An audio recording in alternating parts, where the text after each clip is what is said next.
Sanibonani guys, igama ngiNqobile niphathela amazwela enimba ngomhla ka-1 December. Guys, uLilian inhliziyo yakhe igcine idabukile-ke ngesikhathi phela uLazarus emrejecta ethi umnikeza ukhisi. Amanathi uLazarus, lalela, mina ngithanda uZoleka, uZoleka u-1000 times more perfect than you. Hhayi-ke ugirl manje wathula, wabona isikhathi asimoshile ezama phela ukwakha i-relationship nayo Lazarus many years ago, yangaphumelela. Manje uyayibuza uyayiphendula ukuthi kahle kahle yini le uZoleka anayo yena angenayo. Ugirl umanenje wabona ukuthi okungcono-ke ayikhokhisele isibhongo kuLazarus. Amanenje athathe ividiyo yabo bekhisana last week, ayithi fuqe kuZoleka ukuthi nje ayibonele ukuthi indoda le athi indoda yakhe ibhizi naye. Yo guys, kumane kwathi akahlanye uZoleka ukubona leya vidiyo leyaya. Umfonelile wathi akaphuthumeze ekhaya manje uLazarus. Lazarus-ke guys umane washintsha amaplani onke anawo laphaya e-ofisini, weza egijima laphaya emzini wakhe phela benoZoleka. Uthe mefika nje khona ubeloke ethi bavumile, bavumile, is he okay? Wamane wathi nje uZoleka ya, u-right ubavumile. Yazi phela la ngisanda ukuthola ividiyo ethunyelwe la kumina as i-link. Mingithi ngiyayivula ngibona wena uqabulana no Lilian. Kwenzakalani? Vela kwenzakalani phakathi kwenu nobabili? Hayi, wamane waphika wama ngentaba ubhuti washo ukuthi no, Lilian came to me. She is the one who came on to me. Like ngimphushile emva kwalapho ngamtshela ukuthi wena you are the woman for me, angimfuni. Wathi ayi, angikholwa-ke mina leyo nto leyo. Wathi ngiyakutshela, mhlawumpe-ke uyi-edithile ividiyo, but mina ngokwazi kwami uyena ungisukelile, kodwa ngimphushile mina ngasho ukuthi no, nginaye umuntu mina engithandana nawe, uyena okade efuna mina, akusimina ofuna yena. Hayibo guys, umane nje waphoxeka uZoleka, kodwa wabona ukuthi ngoba vele uLilian kade aqala ukuba yi-crook, and kuleya meeting leyaya washo ukuthi hhayi, uLazarus yena besamthanda, uyena uLazarus omane wamrejecta. So nje wabona ugele ukuthi hhayi, kungenzeka ukuthi uqinisile uLazarus, le ntombazane iyona eyifunelayo kuyena. Hey guys, kuthe kusanjalo-ke kwatholakala ukuthi-ke i-Wi-Fi yabo iyona le emane nje yahekhwa. Yonke into ekade beyenza laphaya bekade eyibona uLilian.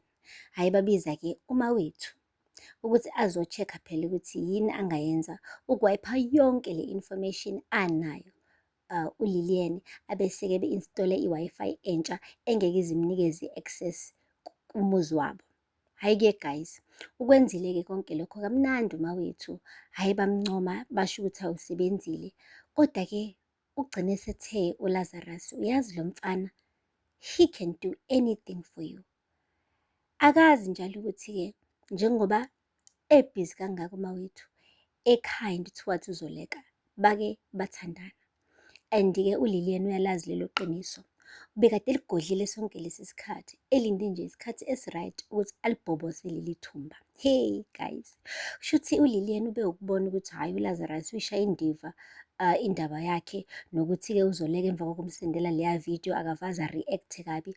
Hhayi-ke wagcina esesenda ilinki yesibili-ke manje, wasenda ilinki eveza-ke uqhawe nomngani wakhe bexoxa ngendaba yokuthandana kukaZoleka benomawethu. Uyisendela bani? uLazarus. Yo guys, uyazi uLazarus ngizwe kuba ne-silence, kukhala inhliziyo yakhe kuphela, and ikhala abnormally guys, ithi gudugudu gudugudu ngendlela athukuthele ngayo. Usethukutheliswa nawukuthi umawethu bekade la endlini khona namhlanje ezolungisa indaba ye-Wi-Fi, and ubeloke encuma into engapheli ubhuti ebona uZoleka. Useyasho ukuthi ayishuthi la uyena owenziwe isilima uLazarus. And worst part, labantu basebenza ndawonye. Uyayibuza uyayiphendula-ke manje uLazarus ukuthi hayibo, shuthi mina mengibhekele e-ofisi ngithi nje ngisabhizi ngenye into, uZoleka benomawethu basuke bebukana ngelinye ilihlo elothando. Yeyi guys, ukuthembana ngathi sekuzophela-ke manje, ngoba uthe nje uLilian, ya angithi wena uthe uZoleka u-transparent, uZoleka u-honest, akanazo iy'mfihlo. Ya, asibone ukuthi usazoqhubeka yini ukhulume ngaleyo ndlela mase usubone le vidiyo. So emva kokubona le video ngampela uLazarus amathemba akasenawo nhlobo ngoZoleka. Usembona njengomuntu oqamba amanga ngoba wambuzisisa ukuthi asinazo ngithi iy'mfihlo phakathi kwethu sobabili, ayisekho iy'mfihlo. Wavuma uZoleka wathi no, there are no more secrets between us. Nayo-ke manje i-secret iyaputshuka. Uzothini ku-girl? Uzothini? Yeyi guys, kusazoshuba.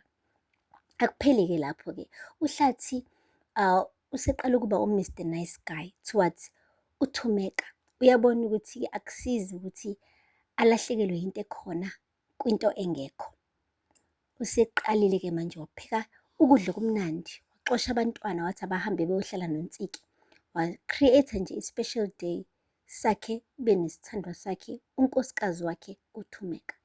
Thumeka-ke guys uyashesha ukukhohlwa. Bekungasancumile u-girl, ubengasancumile u-girl, ubungaphika ukuthi-ke yonke into uHlathi ayenzile empilweni yakhe ebuhlungu useyikhohliwe guys. Yeyi, akupheli lapho-ke. Baze-ke babuzana ngokuthi ngabe i-interview ihambe kanjani. Ayewasho uThumeka ukuthi ayihambe kahle but-ke hlampe bazomfonela, hlampe ngeke bamfonele. Wathi uHlathi lalela, bazokufonela wena. Limise, bazokufonela wena sithandwa sami. Kubonakala nje ukuthi seba-supportive. Koda-ke indoda efana noHlathi iwunwabu guys. Yeyi, malala ephenduka. Kusasa kuyakhanya, the next day kumnyama. Hhayi, uthi uyabheka ku-blue, uthi uyabheka seku-white, uthi uyabheka seku-red. Like umagqabhagqabha ubhuti akaqondakali. So nje angabi too comfortable ngoba kusasa lokho kusawuzophinda akhale futhi akhaliswe uyena impela lo Hlathi lo omenza amamatheke namhlanje. Guys, asithembe-ke ukuthi-ke bandla nothando lukaZoleka beno-Lazarus angeke lize li-crack because of what he found out about uZoleka, ngoba ngampela uZoleka has moved on. Like nje indaba kaMawethu kade ayishanela ngaphansi kwa-carpet, like uhamba phezu kwayo manje. But-ke siyazi-ke ukuthi abanye abantu ba-sensitive. Uzomane nje ayenze ibe yintsha sha le ndaba uLazarus, kube ngathi nje nanamanje uZoleka benoMawethu basandawonye. Kanti no, i-history guys, i-history yangampela bandla. uZoleka wakwenza kacaca ukuthi lo ufanelene nendodakazi yakhe. Akasayi nje lapha, akasabuyeli emva.